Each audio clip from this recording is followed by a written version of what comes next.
Hello once again, everybody. Visiting with Kelly Beers at Farm Science Review.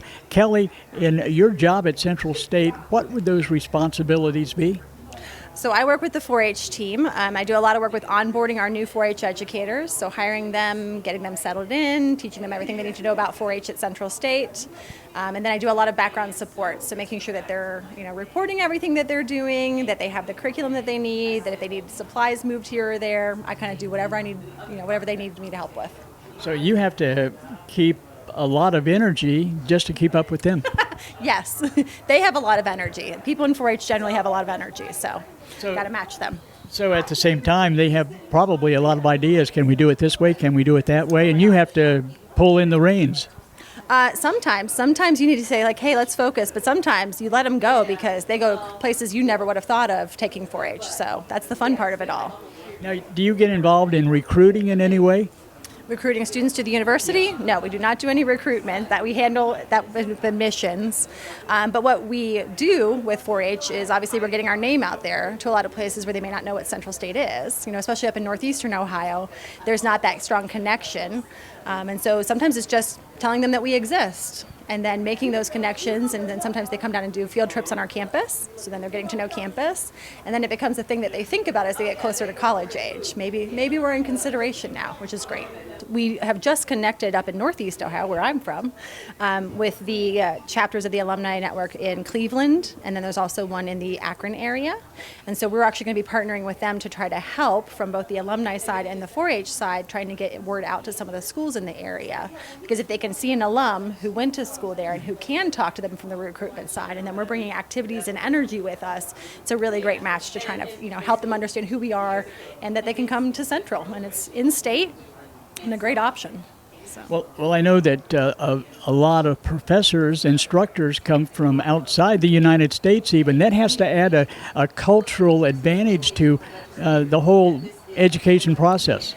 Well, I think so, absolutely. I mean, the more ideas you can hear, the more you can hear about people who've lived in other areas. I mean, when we talk about agriculture and you talk about folks from other countries and what they grow and what they don't grow, it's very interesting to think about corn and soybeans here. And I was talking to somebody this morning about sweet potatoes. That's one of their big crops, and they're from another country. And I was like, I don't think I've ever seen anybody grow sweet potatoes here in Ohio. Maybe we should try that, other than our research. Okay. We're doing some research. Well, the thing I like about Central State, too, is the research that you do. It's so hands-on with the students. The individual instruction is so great. I just marvel at that. Yeah, and I think that's one of the big selling points when we talk to students, and they're like, what is Central State? Where is Central State? And we start talking about it. One of the things we always highlight is it's very small classes because it's a small university. And so you get a much more personal feel. For the kids who think about like an Ohio State, and that's overwhelming. The size of the university, the number of classmates you're going to have. I mean, you'd have more people in a residence hall than you'd have at the entire university in some places. And so when we start talking about some of those, that really hits it for some of the students who want that smaller, more intimate, more personal environment.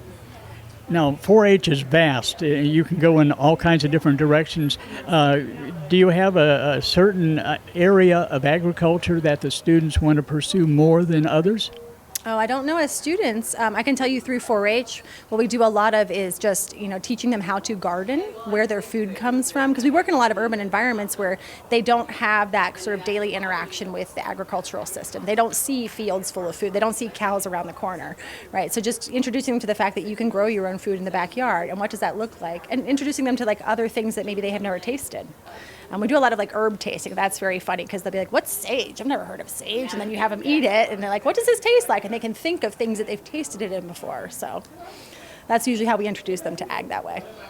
What's interesting is, most people in Ohio know the Ohio State 4-H model, and I came out of that. I was a 4-H kid. My kids are involved with Ohio State 4-H. I'm an advisor with Ohio State 4-H. And it's the club model, which works for some kids. If you have parents who are able to get you back and forth to meetings and back and forth to the fair, that's great. But not every kid has that kind of family support or that kind of community support to can support a club. And so what's different about us and what makes us really unique is that we do a lot of stuff in schools. So we come into schools' classrooms, we do lunchtime clubs, we do after-school programs, we do a lot of summer programs. And so it's a way for students to connect with 4-H without having to be part of a club if that's not something that they have access to or can do. So the best of all worlds. Yeah, it is. It is. Well, Kelly, thanks for being with us today. Oh, thank you so much. I appreciate it. And stay with us, back with more right after this.